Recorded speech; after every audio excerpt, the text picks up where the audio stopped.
Hello everyone, my name is Makanga Christopher, and today I'm going to be taking you through the application of RAG in tax advisory. Let's get started. These are the contents of the presentation. I shall be looking at the introduction, the background and related work, methodology, application in tax advisory, the experimental results, case studies, discussion, future work, conclusion, and the references. So, as artificial intelligence and natural language processing, as we know that they are continuously evolving fields, RAG is a framework that has stood out to be a very powerful technique for generating very relevant and accurate responses as it helps people add information to the pre-trained models. So today we shall be exploring the application of RAG in the domain of tax advisory, where we shall provide where RAG will provide precise and comprehensive information, which is crucial. And then we shall be leveraging the strengths of the retrieval-based methods, generative models, and we can in order to enhance the efficiency and reliability of tax advisory services. So a little background to our study. So natural language processing has advanced significantly with the rise of large-scale pre-trained language models like BAT, GPT-3, GPT-4, and these models have really demonstrated a high level of understanding and generating human-like texts based on their pre-trained data. However, their application to specific domains like tax advisory, which domains are continuously evolving, has been quite questionable because they have pre-trained knowledge which does not further advance. So some works or previous works have tried to explore the integration of RAG in generative models the integration of retrieval mechanisms in generative models to develop the RAG framework, which will improve the effectiveness and hence improving generation or generative AI in such fields like legal advice, customer support, and today what we are going to be looking at, which is tax advisory. Some of the previous works that have been done in this field. In 2024, which is this year, a paper was written utilizing generative artificial intelligence for tax and legal consultancy. And this paper explores the application of generative AI in tax and legal consultancy using a design science approach. So the paper explores or the papers used the transformer architecture. It used the RAG architecture and used the generative pre-trained model or GPT-3. But the limitation of this paper, the research is very specific to Finland, and hence it cannot be applied to a country like Uganda, since the tax laws that work in Finland are not the same with those that work in Uganda. Then the next paper we reviewed was language models are few short learners. So this paper introduced GPT-3 and demonstrated its ability to perform various tasks with few short learning, which are examples. You give your model examples and prompt it for responses and establish the scale of language model capabilities. So they utilize the transformer architecture still and the GPT-3 model.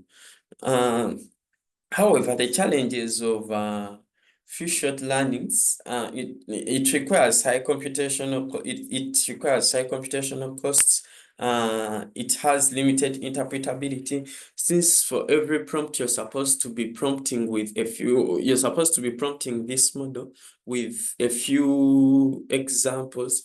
It becomes quite hard for this model to, I mean, you cannot always have examples to every question, so it was a bit limited. And then the next paper we reviewed was NLP, or natural language processing based retrieval of semantically similar private tax rulings.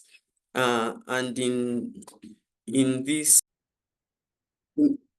in this paper, they focused on the use of natural language processing to retrieve semantically similar private tax rulings.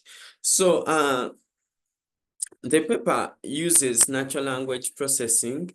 However, as we know that in natural language processing, the models based on pre-trained data, or the models are pre-trained.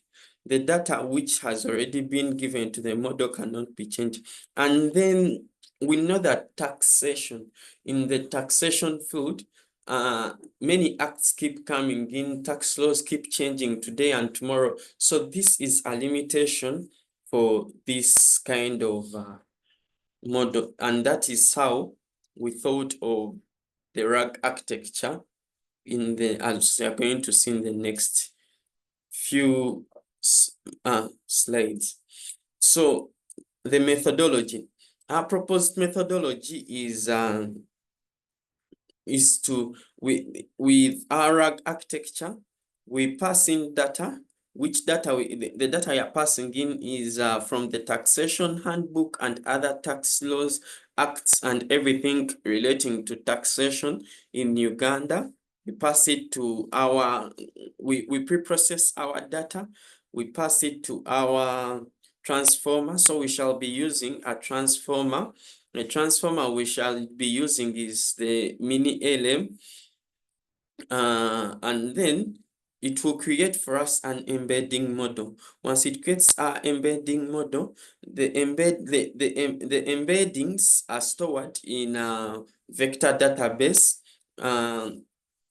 which is Milvus. That's the vector database we shall be using. And then once the data is stored, the embeddings are stored in the vector database.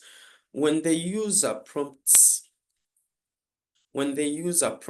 our model, what happens, the question is passed to the embedding model, or the question is first pre-processed and it's passed to the embedding model to generate embeddings.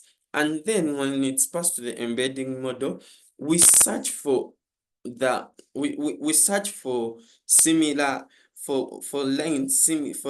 embeddings from the vector database. And after retrieving those similar embeddings from the vector database, now we merge those embeddings with our prompts. We merge those lines with the prompt that has been sent or with the question that the user has sent to create a prompt, and then that prompt is sent to our LLM. In this case, our LLM is the GPT 3.5, and when it's sent, the whole contextually designed response is sent back to the user as the answer. And these are the steps we took to collect and prepare our data. We use various tax-related documents, such as a taxation handbook. This contains almost everything about taxation in Uganda. We used acts and regulations and other tax-related documents. We scrapped these into a JSON file, which we imported in our code, and we pre-processed to remove noise, to remove other things like stop words, to remove special characters and every other thing that was not relevant. And then we tokenized our text. After tokenizing it, we used stemming to clean our data and get it ready for embedding generation. Now, the overview of the RAG architecture. Our RAG architecture, as you can see, I tried to explain a few things, but it is divided into three sections. We have the retrieval section, which is shown by these dotted lines around this section, and then we have the augmentation section, which is this, and the generation section. In the retrieval section, we utilize the mini-LM, mini language model transformer, from Hugging Face sentence transformers to generate embeddings, which embeddings were stored in a vector database, Milverse, and now that was our retrieval. So from there, we retrieve our data from the vector database. We use cosine similarity and to retrieve and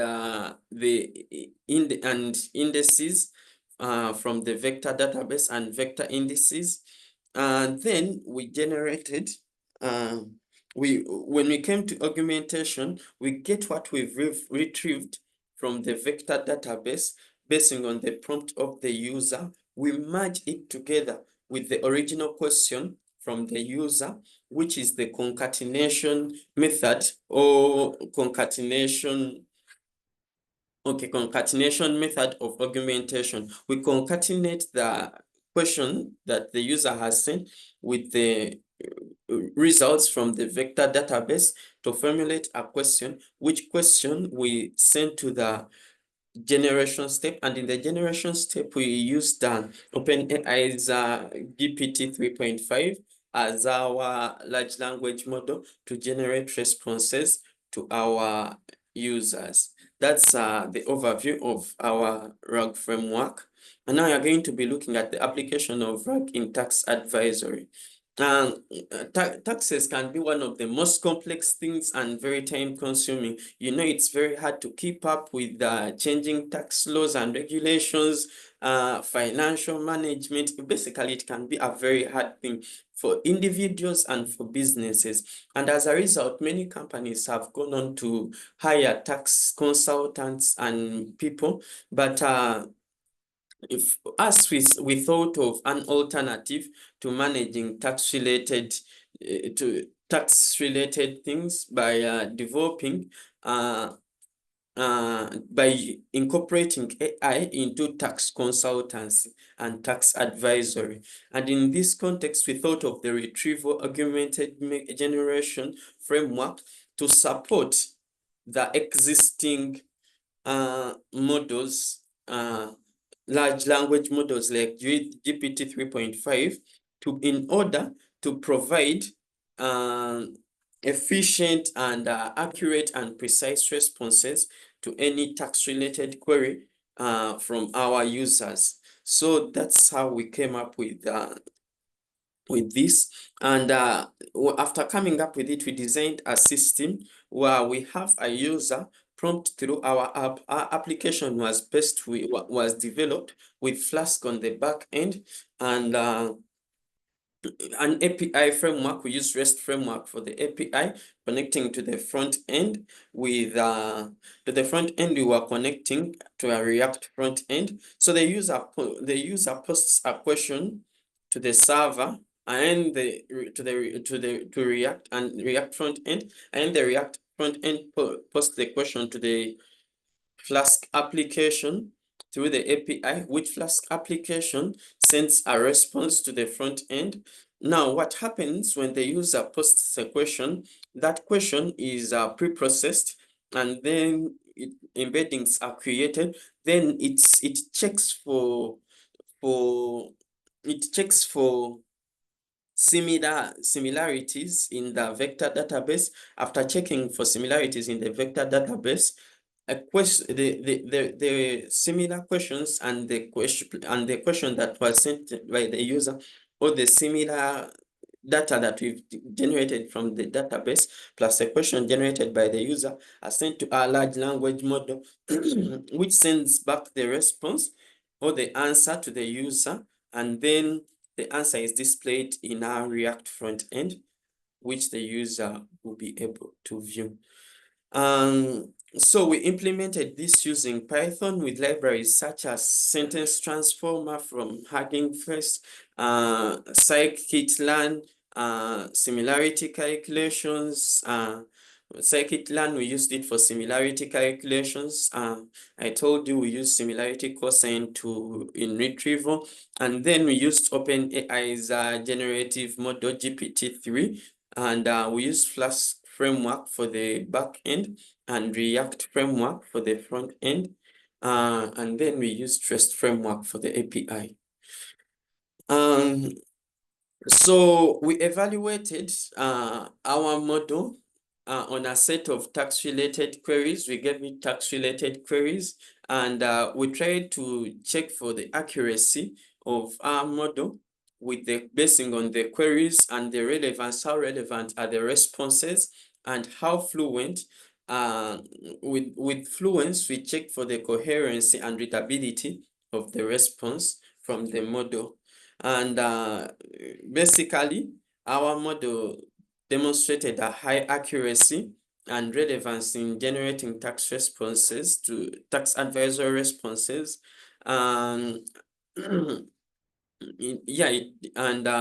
It performs well on a variety of tax-related queries, and it shows versatility and effectiveness. So case studies, for the first case study, we asked our model, how can one get tax incentives? And it responded, to get tax incentives, individuals and businesses must usually meet specific criteria set by the government. These criteria may include investing in a certain industry or activities deemed beneficial for the economy, promoting environmental sustainability, hiring from disadvantaged groups, and supporting. Basically, this is what was explained in the taxation handbook. And the next query, we asked it, what is a process of tax registration in Uganda? And it responded that the process of tax registration in Uganda involves the following steps: obtain a tax identification number, which is TIN, submitting a complete taxpayer registration form, Form TIN number 1 to the Uganda Revenue Authority, register for value-added tax, which is VAT, if applicable by filling out Form VAT-1 and submitting it to the URA, register for pay as you earn per year if you have employees by completing Form P10 and submitting it to URA.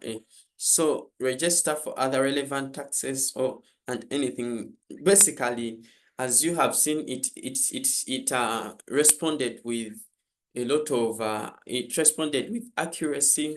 It was very efficient, and so some of the benefits we've gotten from our model: it is very efficient. It is efficient, and it provides quick and accurate responses so it can be used by tax professionals. These responses are readable. It generates in human understood language, and it is scalable. It can handle a number of queries.